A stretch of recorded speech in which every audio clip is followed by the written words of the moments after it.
And that's what's changed. It's gone from being anathema to being mainstream course that even kids who may mock it or make fun of it now are somewhat envious. Tell us kind of how you've seen the transition of homeschooling. And you talked about curriculum, of course, and how there was not a lot available. But what have you seen? How have you seen culture shift from those years in the early 80s into the 90s, into the 2000s, and now we're in 2022, which is so crazy to think that we're this far ahead of it now. How have you seen things shift? Because you've been doing this for quite some time. Yeah, we have. And we were first homeschoolers for about 14 years before we became involved in the industry. And we've been in the industry now for 28 years or 27 years. And it's interesting because when we started, we literally hid in the house and Right. during school hours. And we actually got a knock at the door from Department of Family Services. And we think we know who, a relative of mine who has since passed away, I believe, with the best of intentions, contacted social services and said, this family is neglecting their children and not letting them be in school. And so they came, they had to see our children, make sure they weren't abused or bruised or whatever. And they referred us to the school district where we lived. And so I ended up getting summoned to the superintendent's office of this suburban 4A school district.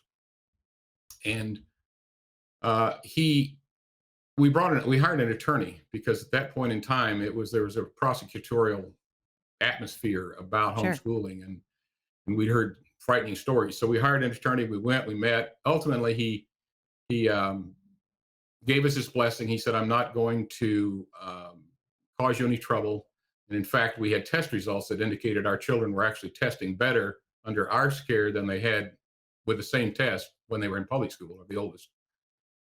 But the funny part of that story was, he said to me, I think you're making a serious mistake. And he was then about my age now. He was probably in his late 60s when I was in my 30s.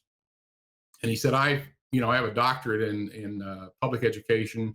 And he said, I believe that you're making a serious mistake that you'll regret in years to come. But we're not going to hold it against you. And, appreciate you coming and spending time with us today. Well, the strange part was about 3 months later, I get a phone call from the superintendent. And I thought, oh boy, what's this about? And he said, Mr. Lambert, can I talk with you frankly? And I said, sure. And he said, I don't know that you're aware of this, probably not. But he said, we're having some problems in public education. I said, no, You really? don't say.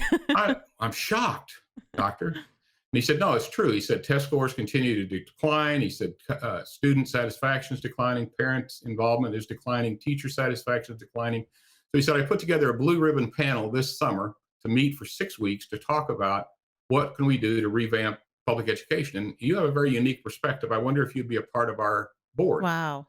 And I said, okay, kind of hesitantly. So I showed up that night and there were about 15 people there. And as they introduced themselves, each one had a long string of letters after their names. And this was Dr. So-and-so, whose doctorate was in curriculum development, and Dr. So-and-so in educational testing, Dr. So-and-so in literacy. And I said, hi, I'm Steve, and I'm a homeschool dad. And every head in that room revolved about 180 degrees to look at me. I was sitting towards the back because at that point in history, nobody had ever actually seen a homeschool parent and lived to tell about it back in Wow. 1981. So the fellow begins, he goes to the whiteboard and he takes his marker and he begins to write in the whiteboard. He goes, we could all talk about a lot of things that are wrong with public education. But he goes, let's start with something positive. Let's start with what we know is right and true about public education. Number one, the responsibility for educating children rests with the state. And I Ooh. raised my hand. He goes, yes, Mr. Lambert. And I said, that's not right. He goes, what do you mean that's not right? I said, the responsibility for educating children rests with the parents. And the only reason the state has any input is because the parents have abdicated part of that responsibility and turned it Right. over to the state. And he said, well, let's take a brief recess. And so they didn't really want to hear what I had to say. And so I didn't attend the rest of those meetings. But we're now at a place where colleges and universities are aggressively recruiting homeschool students. Right. It's gone from being unknown or even unthinkable, unimaginable, to a mainstream interest. And now when my daughter was the first, this was an interesting story to me. My oldest daughter was the first homeschool student to go to a large um, community college in 1990, I believe it was. She was only 16. She enrolled at 15, and she started her first class a week after her 16th birthday. And when she went through the enrollment process, they gave her standardized testing on language arts and math and blah, blah, blah, and they placed her. But the counselor said, I see here in your transcript that you're a homeschool student. He said, I don't know we've ever had a homeschool student before. He said, so what was that like? And she said, well, it's different, but, it's been good for me. So she goes to her first day of class, and it's a public speaking class. And everybody, it was a prereq for every incoming freshman, whether, regardless. And I think there were 31,000 students in this community college at that time. Oh, wow. And she was the first and probably the youngest homeschool student and the youngest student on the campus. So her first day of class, she's horrified to realize that her public speaking teacher is the guy who did her admissions counseling. He wasn't really a counselor. He was a public speaking teacher.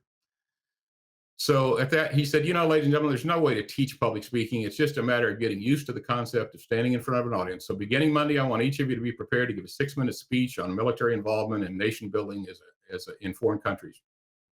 Except for you, Ms. Lambert. And I'd like for you to give a 6-minute speech on what it was like to be homeschooled.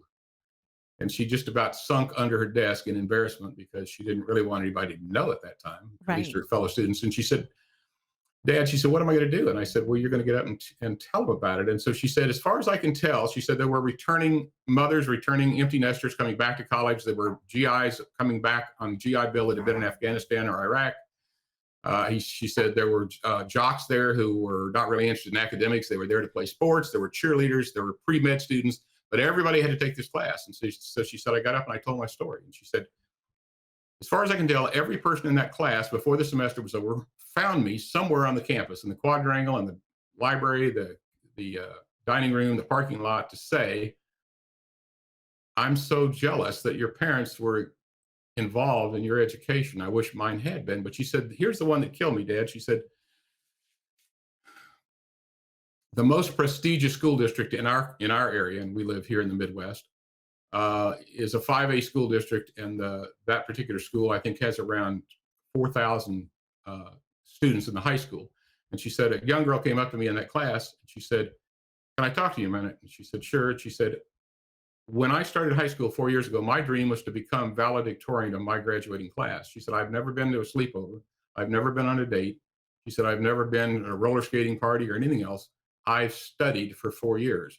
She said, there was this guy, and he and I were neck and neck for 4 years in our scores. And she said, it's not enough to have a 4.0. She said, I was in all AP classes. So she said, it came down to the last test of the last class of the last semester of our senior year. And I beat him by 2 questions on one of the final exams. And she said, so last May, she said, I was valedictorian. My dream came true. And she said, I stood on the football field in front of 4,000 of my peers, parents, community leaders, pastors, government leaders in our community, and I delivered the commencement address. And she said, both of my parents were too busy to attend. Oh, wow. I wish my parents had cared as much about me as your parents cared about you. And that's what's changed. It's gone from being anathema to being mainstream course, that even kids who may mock it or make fun of it now are somewhat envious. And frankly, I think a lot of parents who poo-poo it are envious, and they wish they had the courage to teach their kids like today's homeschool parents.